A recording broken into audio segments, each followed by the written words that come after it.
क्या आप भी 2 पेजेस के बड़े बड़े आंसर्स लर्न करते हो और दूसरे दिन सुबह सब भूल जाते हो?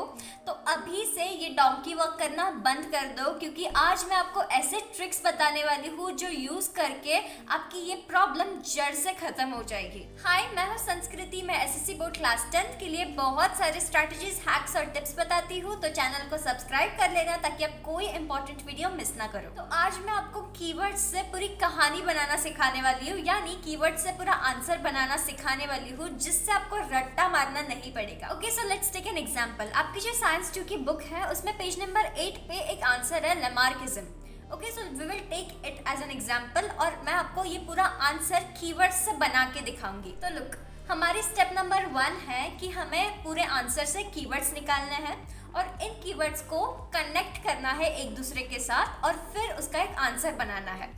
1 keyword is equal to 1 point. So let me tell you, keywords is equal to important words related to that concept. Okay? तो इस आंसर में हमारे keywords होने वाले हैं morphological changes, उसके बाद में use और disuse of organs, then acquired characters, inheritance and some examples. तो अभी इनको कनेक्ट करके हमें आंसर बनाना है। तो हमारा फर्स्ट कीवर्ड जो है morphological changes, उससे क्या बनेगा? First point. तो कैसे बनेगा? तो जेन बैप्टाइज लेमार्क ने ऑब्जर्व किया कि एनिमल्स में कोई मॉर्फोलॉजिकल चेंजेस होते हैं। तो ये मॉर्फोलॉजिकल चेंज इवॉल्व होते हैं from one generation to another generation, and जैसे जैसे ये इवॉल्व होते हैं ये डिसाइड करते हैं एक्टिविटीज और laziness of the organisms. Okay, so ये हो गया हमारा पॉइंट नंबर 1। पॉइंट नंबर 2 क्या था? यूज और डिसयूज ऑफ ऑर्गन्स। तो इन्हीं चेंजेस की वजह से, इन्हीं एक्टिविटीज की वजह से एक कोई ऑर्गन यूज हो रहा है या उसका डिसयूज हो रहा है, ये समझ में आता है।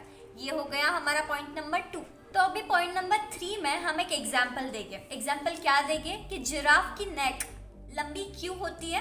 क्योंकि वो लीव्स, जो पेड़ों के लीव्स होते हैं, उनको खाने के लिए उनकी नेक ऊपर जाती थी, एंड इसी की वजह से जनरेशन टू जनरेशन धीरे धीरे करके उनकी नेक बड़ी बड़ी होते गई, इवॉल्व होते गई, एंड बेसिकली वो लंबी नेक होते गई just because they were browsing on leaves. So 3 points हो गए। चौथा पॉइंट क्या? Acquired characters. एक्वायर्ड कैरेक्टर्स हमारा कीवर्ड था।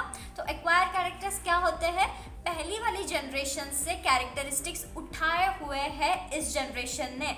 These are called as acquired characteristics. ये लिखो 4th पॉइंट में। So हमारा 5th पॉइंट क्या है? इनहेरिटेंस हमारा कीवर्ड था। तो इनहेरिटेंस यही जो है कैरेक्टरिस्टिक्स एक जनरेशन से दूसरे जनरेशन में कैरी फॉरवर्ड होते गए, इनहेरिटेड होते गए, and this theory of inheritance is called as Lamarckism.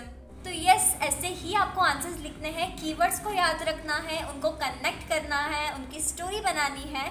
Just remember, सारे पॉइंट्स इंक्लूड करो और थोड़ी सी बुकिश लैंग्वेज यूज करो। इस तरह से क्या होगा, आपको आउट ऑफ मार्क्स भी मिल जाएंगे, प्लस आप भूलोगे नहीं बहुत सारी चीजें, बिकॉज लिमिटेड चीजें आपको याद रखनी है। All the very best. अच्छे से पढ़ाई करना। Bye bye.